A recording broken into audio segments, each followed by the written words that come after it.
Improvement Pill here. Welcome to lesson 4 of the Tamed course. In the previous lessons, we covered the strategy for this course, how habits work, and debunked some of the biggest misconceptions regarding habits. So if you have not watched the previous lessons, pause this video right now and click on the link in the description below. Because remember, in order for you to get the most out of this course, in order for you to really learn how to change your habits and change your life, you're going to have to watch each and every single one of the videos. In today's video, we're going to talk about some of the best habits to adopt so that you can pick one for yourself to focus on for the rest of the course. But before we get into the different habits that you should consider, let me tell you a short story. So Tom was your average guy. He was in his late 20s, he had a decent paying job, he wasn't very fit, but at the same time he wasn't overweight. He did okay in life. But like most people, he had somewhat of an addiction. His choice of poison was smoking. He would smoke 4 or 5 cigarettes a day, which isn't too bad, but he knew it was a problem. So eventually, Tom meets a girl. Her name is Janice, and they really hit it off. But Janice was really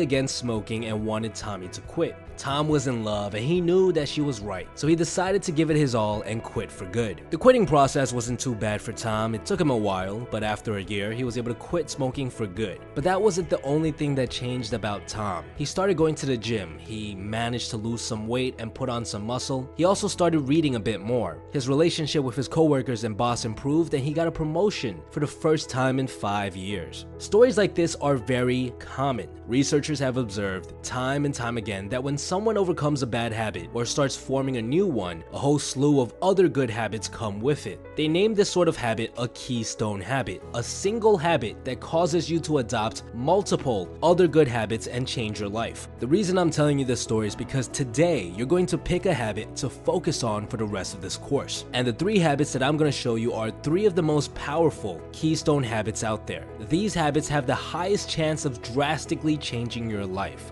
So without further ado, here are the 3 most effective keystone habits. The first one is reading. Most of you guys probably know by now that I'm a huge fan of reading. When I first started my self-development journey, this was the first habit that I started implementing into my life. I would read just about every single day on my commute to work. Because of this, I would finish a book a week. Now, everyone knows that education is important. That's why we spend 12 to 18 years in buildings that are designed to teach us things. However, the problem lies in the fact that most of the stuff we learn in school isn't that useful in real life. When was the last time you had to use your history knowledge or your knowledge of calculus? These things are nice to know and have their uses, but aren't that practical in our day-to-day lives. Instead, we need to be learning about things like social skills, maintaining a proper diet, how to exercise, money management, things that we don't really learn correctly in school. Books provide you with knowledge on all of these topics. They also give you different perspectives on things that we assume to be true. For example, most people assume that you should always buy a car, but if you read books on investing or money management, you'll often come across the idea that, hey, it's actually better to lease a car, and this is actually true. Literally all of the car salesmen that I personally know lease their cars, they don't buy them. And by reading, you'll often find that you'll start adjusting other areas of your life. If you're reading a book on body language, you'll start becoming more conscious of your own body language as well as those around you. If you read a book on money management, you'll start noticing a change in your spending habits. And because of its ability to influence any part of your life in a positive way, reading is without a doubt one of the most powerful keystone habits out there. The next keystone habit is meditation. I have tons of videos on meditation and you guys probably know by now that I'm a huge advocate for it. The reason meditation is so powerful is because of what it does to your brain. It trains a part of your brain that's responsible for willpower, for self-control. And just like going to the gym, if you train it, it actually gets stronger. And this gives you the ability to do certain things that I consider to be superpowers. For example, you'll find yourself more in control of your emotions. And this is great because oftentimes we relapse or give in to our addictions when our emotions are all over the place. Another thing meditation trains you to do is focus longer. Meditation is simply the act of trying to focus your mind on one thing, and this is extremely hard for people nowadays. When you start meditating and making it into a habit, you'll notice a drastic increase in your ability to focus. Maybe in the past you were the type of person who couldn't even read 2 pages of a book without getting sidetracked. A lot of people report increased focus, being able to read entire chapters at a time time after making meditation into a habit. And the last superpower that meditation provides is a sense of general well-being. Do you remember that sort of awe and joy you had as a kid, where the little things in life would excite you? Meditation brings back that sort of mindset, that sort of perspective, where you can sit down on a park bench and simply be mind blown by just how beautiful everything around you is. Meditation is an extremely powerful keystone habit because it in itself is a very hard habit to stick to.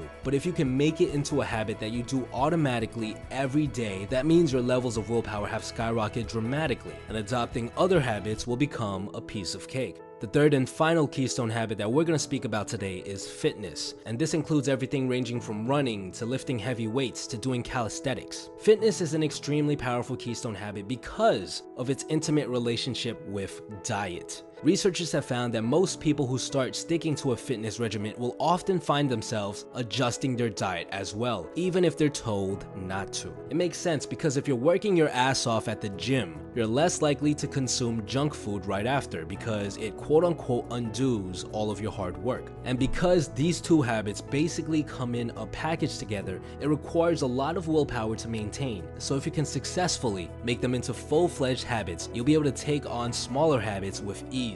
For those of you that are curious as to how willpower works, we're going to cover all of that later on in the course, but for now, just understand that it does work like a muscle. The more you test it, the stronger it becomes. On top of that, the habit of fitness and diet has a huge influence on how you feel every single day. Many people report feeling tired or foggy, and oftentimes the problem stems from our diet or our lack of exercise. Once these people start adopting these two good habits, they often report feeling much better. And if you start feeling better on a day-to-day basis, it makes it much easier to start adopting other good habits. This ability to improve your body's day-to-day function makes fitness and diet an extremely powerful keystone habit. So again, here are the 3 keystone habits that we just talked about: reading, meditation, fitness, and diet. Now, I know, there's dozens of other good habits out there like cold showers, morning rituals, making your bed, etc. But these 3 keystone habits are without a doubt 3 of the most powerful habits that you can add to your life. So what I'd like for you to do right now is to think carefully about which habit you want to work on for the rest of this course. Which of these habits are you going to commit to try to stick to until it reaches that line of automaticity that we talked about, where you no longer even have to think about doing it. That's the goal. It's also very important to note that you should only try to stick to one of these habits at a time. We humans are extremely bad at multitasking, although we tend to think that we're pretty good. I can just about guarantee that if you're trying to adopt multiple habits at once, that you're going to get overwhelmed and fail. Stick to the single keystone habit you decide on until it reaches that line of automaticity. Do not, I repeat, do not try to adopt any other good habits until that keystone habit you picked is completely embedded in your life. So what I'd like for you to do right now is to think hard about which of these 3 habits you're going to stick to for the rest of this course. Make your decision and let me know what you picked in the comments below. Next week, we're going to start talking about how you can start forming this habit, how to strategically pick a cue that will increase your chances of sticking to this habit, how to get closer to the line of automaticity without working your ass off, and much more. This episode was brought to you with the help of the patrons of this channel. If you're someone who has found value in this course or would like to help me continue to make these videos for free, please visit my Patreon page for more information on the perks and benefits that all my patrons receive.